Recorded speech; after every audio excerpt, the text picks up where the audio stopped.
Ngayong araw nga pala mga kaprobinsyano bumili tayo ng pangsahog sa ating ilulutong ulam. Siyempre dito sa ating suking talipapa. Bali pata ng baboy nga pala yung aking napiling pangsahog. Kaya pagdating ko ng bahay agad-agad ko na rin hinugasan. Kaya mahal na nga ng karning baboy ngayon mga kaprobinsyano. Lalo na dito sa aming lugar. Kaya may pagkakataon pa nga na sa ibang lugar sila kumukuha ng supply. Bali ang gagawing luto nga pala natin ngayon mga kaprobinsyano yung isa sa hilig lutuin ng mga taga norte. Walang iba kung hindi ginisang black beans. Pero ito naman mga probinsyano sarili nating bersyon ng pagluluto. Kaya kung may iba akong gagawin or ilalagay, ito lang naman sarili kong diskarte. Kaya nung maigay ako na nga yung mga rekados, ito at umpisa na natin ang ating luto serye. Bali ang gagawin nga pala nating proseso dito mga kaprobinsyano, tutustahin muna natin itong pata ng baboy. Nung medyo na golden brown na nga, iginilid ko lang sandali. At saka tayo magigisa nitong sibuyas, bawang at kamatis. Tapos diretso na nga nating sasangkutsahin yan mga kaprobinsyano. Sabay timplahan na rin natin ng pampalasa katulad nitong patis, magic seasoning, pamintang durog. Saka natin halo-haluin ng mabuti mga kaprobinsyano. Nung masangkot ko na nga ng mabuti,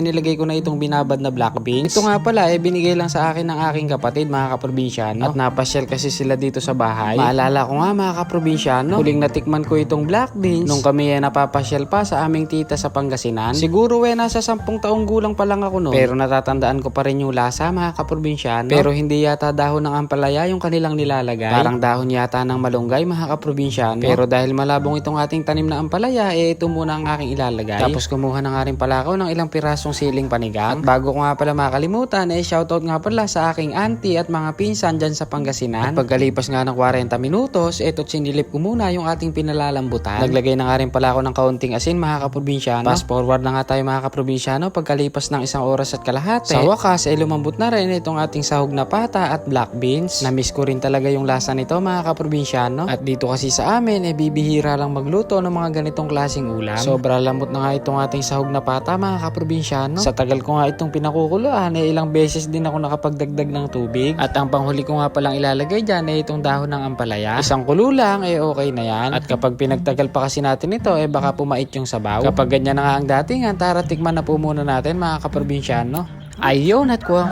ang kursunada kong lasa. At dahil okay na, tara tanguin na po natin. Yun pinlating pa nga ng bahagya. Ano po ba masasabi nyo dyan mga kaprobinsyano with matching pampaganang sausawan? Abe, tara po't samahan nyo na kaming kumain ng aking prinsesa. Abe, ngayon nga lang daw siya makakatikim ng ganitong klaseng ulam.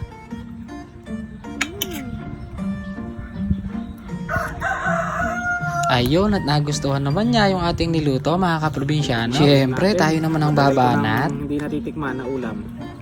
Nada po tayo mga kaprobinsyano. Parang masarap kamayin Natin ang pagpagana natin sa usawan mga kaprobinsyano. Sige, patis.